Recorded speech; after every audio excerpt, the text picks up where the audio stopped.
Ross, you've been studying the heck out of this draft, 7-year NFL veteran. You have the experience. You have the acumen to break this stuff down. If you're the Cowboys at 24 with their needs, who are you hoping gets to you?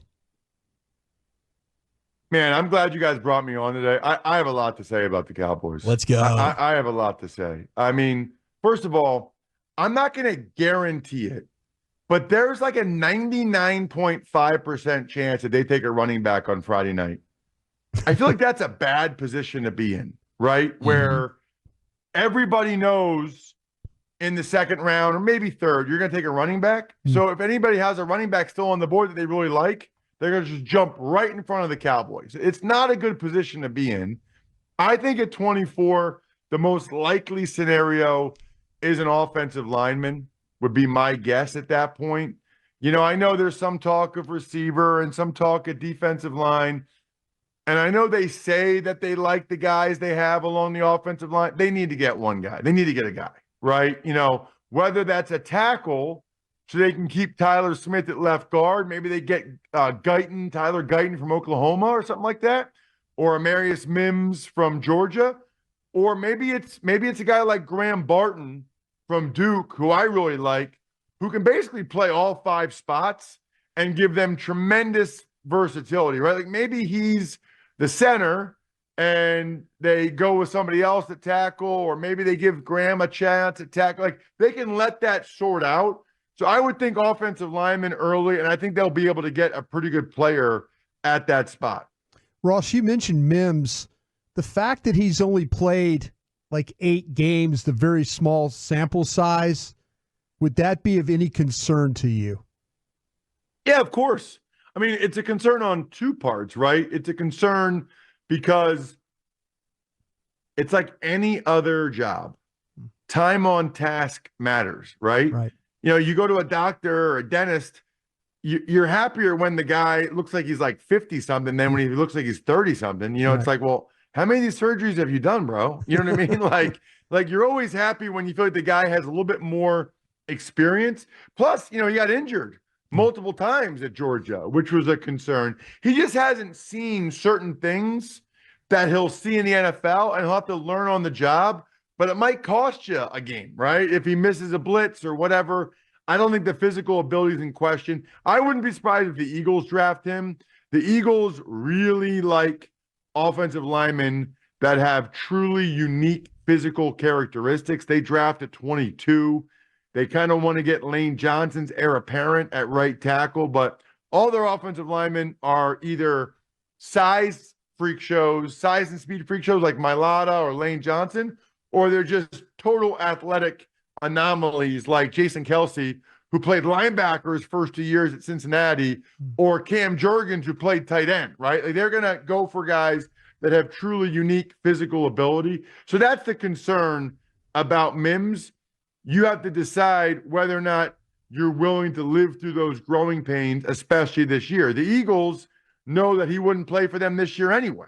So they're willing to have him learn for a year or 2 behind Lane. I love, Ross, that you brought up Graham Barton. He's been my guy since December when Brian and I went through this draft journey together for the Cowboys at 24. I just don't know, is he going to make it? And how do you go ahead and weigh the tackle conversation versus some of these centers as well? Which position do you think might stretch a little bit better if you go ahead and take, say, a Guyton from Oklahoma in the first round and then circle back and maybe want to get a center? Because the Cowboys lost 2 starters. They really need to fill both spots. Right, although when you hear them, they love Brock Hoffman and TJ Bass and all these other guys, which, by the way, even if that's true, what happens if those guys get hurt?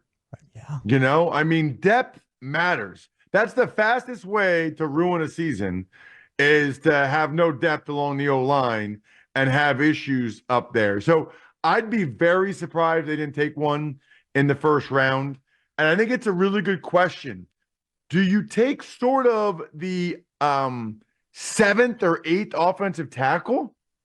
Or do you take maybe the 1st or 2nd interior guy, right? Graham Barton or JPJ from Oregon. You know, I think a lot of it depends on how you feel about Tyler Smith, quite frankly. And if you think he's the guy to play outside, I mean, I think Tyler Smith's pretty darn good at both spots. He really is. That was a good pick by them. So I think they'd probably rather take the guy that can start right away inside as opposed to the tackle that's a little bit more of a developmental guy. But to your point, I think you can get a starting guard or center in the second or third or fourth round. You can't at tackle.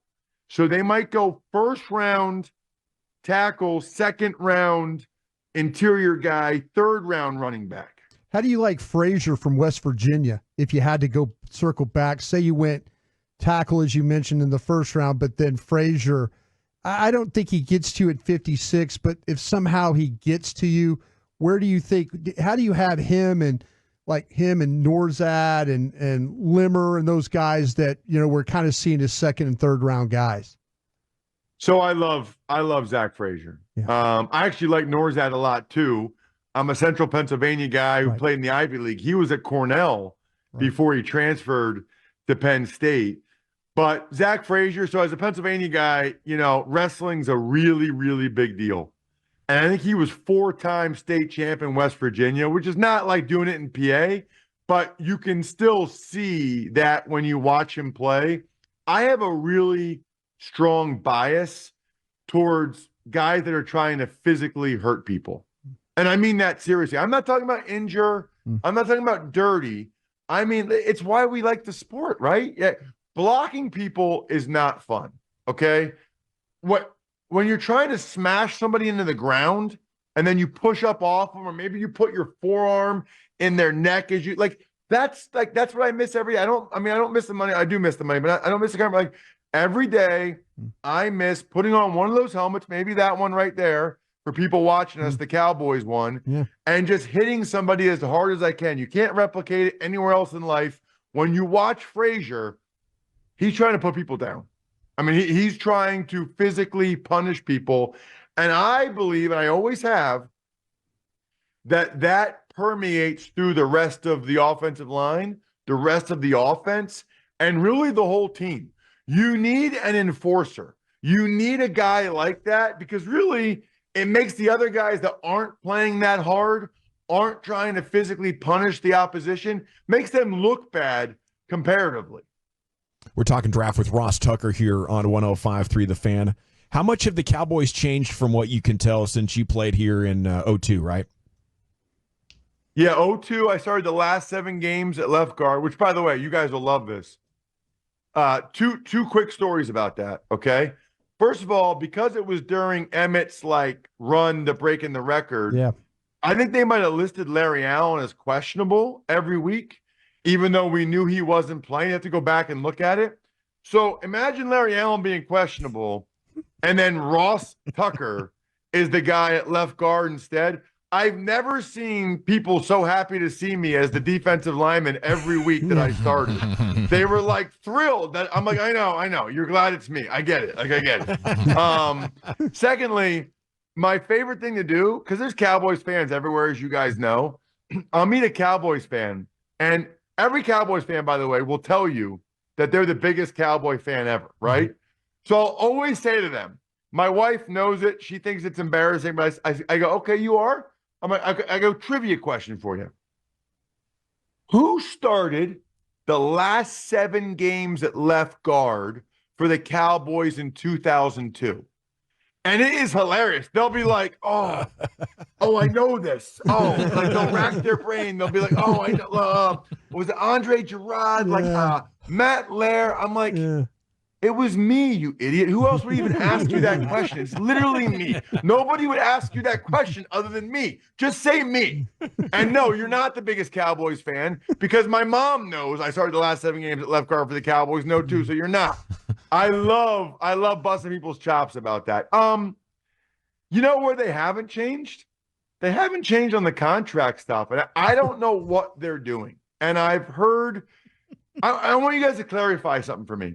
When Jerry says he wants more cards to be played, he wants more action, is he talking about he wants more other guys at those positions to get contracts for comps, or he wants to see these guys play more before he rewards them with the big money? That's what I thought. I thought the latter. I think the latter as well. I think it has to do with agents. I think they're struggling right now, Ross, with these agents that they're dealing with, that they want more action because, as we all know, Dallas has a history of caving. So these agents are backing up. They're not interested in negotiating because they just know at the end of the day Dallas will cave. I think he wants more action with the guys he's dealing with. It's a good question. Well, so what I would say, so first of all, if he's talking about these guys on the field, that's amazing. That's borderline insulting to CeeDee Lamb and Micah Parsons, right? I mean, what? You need to see more from those two guys. Yeah. Micah Parsons probably been the best defensive player in the league over the last 3 years. CeeDee Lamb, that's insulting. Yeah. And if he feels that way, all he's doing is costing himself money. I mean, you see Amon-Ra St. Brown just got $30 million a year this year. Let's compare that to the Eagles, okay? The Eagles signed Devontae Smith last week. $25 million a year, but he has 2 more years left. That doesn't even kick in until 2026. This year's the last year of his rookie deal. Then he's on the 5th-year option. So in 2026, Devontae Smith will start making $25 million a year. Meanwhile, the Cowboys, they're going to have to pay CD now over $30 million a year. So you're talking about just between CD and Devontae Smith, a minimum of $5 million a year difference. Like, that's not good. That is bad. I think their contract strategy stinks. I don't understand it. I think it's hurting the team. And they've said a million times it's why they haven't signed anybody else. It's why they have all these holes on the roster. Well, maybe if you sign guys now or you sign guys earlier when you can, guys that you like the Eagles or the Lions, they know they want Penei Sewell and Amon-Ra around. The Eagles know they want Landon Dickerson and Devontae Smith for the long haul. Why are you waiting? You're just going to cost yourself more money later. Yet that seems to be the Cowboys' philosophy. I really don't understand. And to your point about the agents, of course, every agent, but guess what? The Lions just made Penei the highest paid offensive lineman ever. The Lions just made Amon-Ra the highest paid receiver ever. The earlier you do that, the less it costs you ultimately, because then Justin Jefferson signed and this guy signed, and then you're not paying them the most. Right. Yeah, but like I said, the situation is agents don't have to go to them now, because the longer you wait, the more likely you're going to get what you asked for.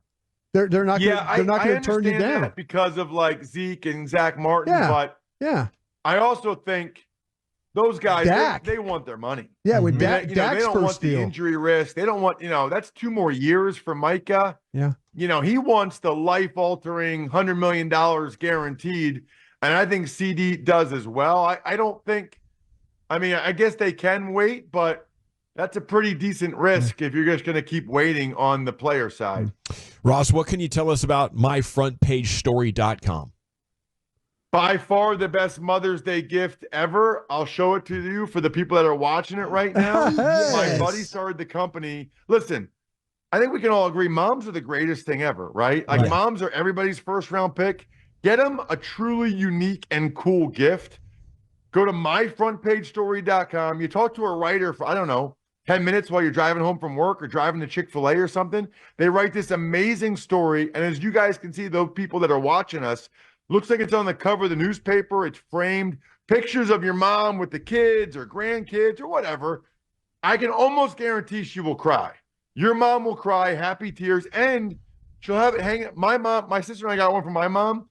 It's hanging right next to her front door. It's like a daily reminder of how much we love her. myfrontpagestory.com. Just go on the website now, or when you get to the next stoplight or stop sign or whatever. myfrontpagestory.com. Best Mother's Day gift ever. You're the best, Ross. Enjoy the draft. We'll catch up with you soon. Yeah, you guys as well. Looking forward to it. Thanks for those buddy. 7 games at left guard as well. There he goes.